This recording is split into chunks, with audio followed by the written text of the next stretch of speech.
ഇന്നലെ രാത്രിയൊക്കെ ശക്തമായ കാറ്റ് കാരണം ഇത് വരുന്നത് വളരെ പതുക്കെയായിരുന്നു എന്നുള്ളതാണ് ഏറ്റവും പ്രധാനപ്പെട്ട കാര്യം. ഇന്ന് രാവിലെ പക്ഷേ കാലാവസ്ഥ അനുകൂലമായി. ഈ ഫിഷിംഗ് നെറ്റുകൾ അടക്കം ആഴക്കടലിലടക്കം സ്ഥാപിച്ചിരുന്നത് കാരണം വളരെ പതുക്കെ ശ്രദ്ധയോടുകൂടിയാണ് ഇത് കടലിലൂടെ നീങ്ങിക്കൊണ്ടിരുന്നത്. ഇപ്പോഴത് കാർവാർ തുറമുഖത്തേക്ക് എത്തിച്ചേരുന്ന ദൃശ്യങ്ങളാണ് നമ്മളിപ്പോൾ കാണുന്നത്.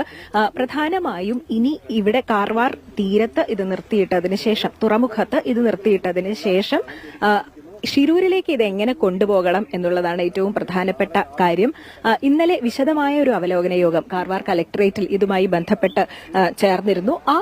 അവലോകന യോഗത്തിൽ ഇതുമായി ബന്ധപ്പെട്ട എല്ലാ സ്റ്റേക്ക് ഹോൾഡേഴ്സും പങ്കെടുത്തിരുന്നു എന്നുള്ളതാണ് പ്രധാനപ്പെട്ട ഒരു കാര്യമുള്ളത്. അതായത് എങ്ങനെ ഈ ഷിരൂരിലേക്ക്, അതായത് മണ്ണിടിച്ചിലുണ്ടായ സ്ഥലത്തേക്ക് ഗംഗാവലി പുഴയിലൂടെ ഈ കടലും പുഴയും ചേരുന്ന ഒരു അഴിമുഖത്തിന്റെ ഏതാണ്ട് ഒരു ഭാഗത്താണ്, ബൈത്കുൾ എന്ന് പറയുന്ന ഒരു കടൽ ഭിത്തിയുടെ ഭാഗത്താണ് നമ്മളിപ്പോൾ ഉള്ളത്.